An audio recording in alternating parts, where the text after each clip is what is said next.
अस्सलाम वालेकुम नाजरीन, मैं हूँ आपका होस्ट अजीज़ुर रहमान। आप देख रहे हैं हमारा चैनल पाकिस्तान की जान हम किसान।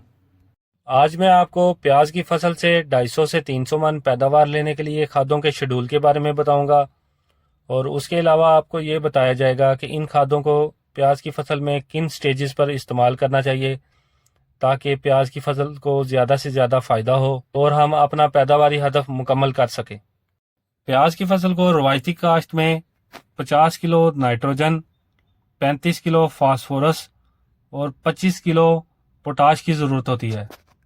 अब हम अपनी प्याज की फसल में इन खादों की तरतीब के बारे में बात करेंगे। फर्टिलाइज़र प्लान डिस्कस करने से पहले मैं आपको बताना चाहूँगा कि प्याज की फसल को कौन कौन सी स्टेज पर खादों की ज़रूरत होती है। प्याज को शुरू में फास्फोरस और नौशोनुमा और बढ़ोतरी के लिए नाइट्रोजन और बल्ब साइज बनाने के लिए पोटाश की ज़रूरत होती है। मैं आपको प्याज के 2 फर्टिलाइज़र प्लान बताऊंगा, आप इनमें से किसी पर भी अमल कर सकते हैं। को बुझाई के वक्त 1 बोरी DAP, 1 बोरी SOP और 3 किलो सोना बोरान इस्तेमाल करें। उसके बाद जब आपकी प्याज की फसल 15 से 20 दिन की हो जाए, जब प्याज पोश पकड़ना शुरू कर दे, मतलब पनीरी सीधी हो जाए और बढ़ोतरी शुरू कर दे, तो उस वक्त आप प्याज को 1 बोरी नाइट्रोफास इस्तेमाल करें। और जब आपकी प्याज की फसल 30 से 35 दिन की हो जाए तो उसको आधी बोरी यूरिया और साथ 2 किलो सल्फर इस्तेमाल करें।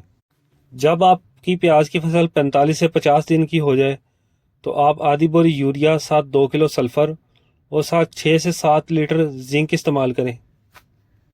जिंक को कभी भी फास्फोरसी खादों के साथ इस्तेमाल ना करें। जिंक जब भी आपने इस्तेमाल करना है, उससे पहले अगर आपने फास्फोरसी खाद दी है तो उसका कम से कम वक्फा 14 दिन का होना चाहिए। अगर आपको मेरी ये वीडियो अच्छी लगे तो इस चैनल को लाइक एंड सब्सक्राइब ज़रूर करिए। किसान भाइयों, ये आपका अपना चैनल है, इसको दिल खोल कर लाइक एंड सब्सक्राइब करें। शुक्रिया। हमें अगली नाइट्रोजनी खाद यानी कि यूरिया इस्तेमाल करने से पहले प्याज को देखना होगा कि उसने अपनी वेजिटेटिव ग्रोथ कितनी मुकम्मल कर ली है। प्याज का ये फितरी अमल है कि प्याज पहले अपनी वेजिटेटिव ग्रोथ मुकम्मल करता है, उसके बाद वो बल्ब साइज की तरफ आता है। हमें प्याज की भूखों की तादाद देखनी चाहिए। प्याज जब अपनी 12 से 15 भूखे बना लेता है, उसके बाद वो अपने बल्ब साइज की डेवलपमेंट की तरफ आता है। इसलिए लास्ट यूरिया की एप्लीकेशन हमने वेजिटेटिव ग्रोथ अगर कम हो तो आप पूरी बोरी यूरिया इस्तेमाल कर दें। अगर प्याज अपनी मैक्सिमम वेजिटेटिव ग्रोथ कर चुका है तो आप आधी बोरी यूरिया साथ 2 kg सल्फर इस्तेमाल करें। प्याज की फसल में हमें 8 से 10 किलो सल्फर इस्तेमाल करना होता है, इसलिए आप हर पानी के साथ 2 किलो सल्फर ज़रूर इस्तेमाल करें।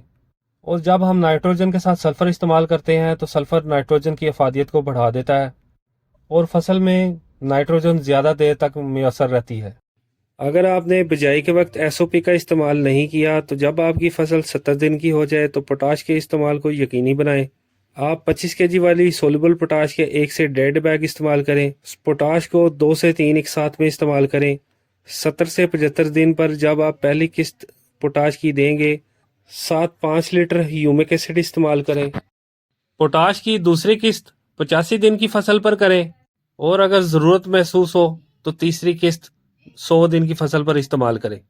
अगर आपने बिजाई के वक्त बोरान का इस्तेमाल नहीं किया और आप अपनी फसल में लिक्विड जिंक भी इस्तेमाल नहीं करना चाहते तो आप 20% वाला बोरान और चिलेटेड जिंक फोलियर ग्रेड का इस्तेमाल करें।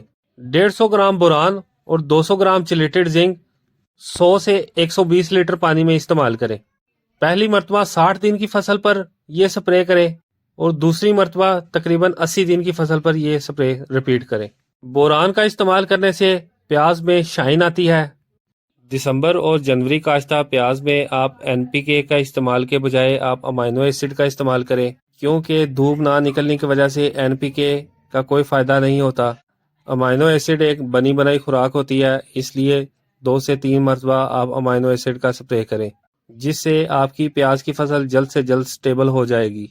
2 मरतबा आप NPK का इस्तेमाल करें जब आपकी प्याज की फसल 50 से 60 दिन की हो जाए। पहली मरतबा तब आप NPK का इस्तेमाल करें और दूसरी मरतबा जब आपकी प्याज की फसल 80-90 दिन की हो जाए तब करें। ये तो फोलियर एप्लीकेशंस के बारे में बात हो गई है। फरवरी के मिड के बाद और मार्च में فنگل بیماریوں کا حملہ ہو سکتا ہے، اس لیے پیاز کی فصل پر احتیاطی اور بیماری آنے کی صورت میں بروقت علاج کو ممکن بنائیں۔ پیاز کی فنگل ڈیزیزز کے حوالے سے ہماری تفصیلی ویڈیو ہمارے چینل پر موجود ہے، جس کا لنک اس ویڈیو میں دے دیا جائے گا۔ مارچ میں پیاز پر فنگس اور تھرپس کا شدید حملہ ہوتا ہے، اس لیے آپ وقتاً فوقتاً اپنی فصل کا معائنہ کرتے رہیں۔ اب اپنی پیاز کی فصل میں 2 سے 3 مرتبہ گوڈی کروائیں۔ اس کے علاوہ اہم نکتہ یہ ہے، آپ میکسیمم کھیلیاں نکالیں، آلو والی کھیلیاں نکالیں، یا اس سے بریک نکال سکتے ہیں، اس سے بریک نکالیں۔ پودوں کی تعداد زیادہ سے زیادہ رکھنے کی کوشش کریں، کم سے کم فاصلہ 3 انچ 4 انچ تک رکھیں۔ اگر آپ پہلے دیے ہوئے فرٹیلائزر پلان پر عمل نہیں کرنا چاہتے تو آپ بجائی کے وقت 1.5 بوری D A P, 1 بوری S O پی، 3 کلو سونا بوران، بجائی سے 1 مہینے بعد 1.5 بوری امونیم سلفیٹ یا 1 بوری یوریا ساتھ 2 کلو سلفر۔ اس کے علاوہ جب آپ کے پیاز کی گنڈیاں بننی شروع ہو جائیں اس وقت دوبارہ آپ نے 1.5 بوری امونیم سلفیٹ یا 1 بوری یوریا 2 کلو سلفر آپ نے استعمال کرنے ہیں۔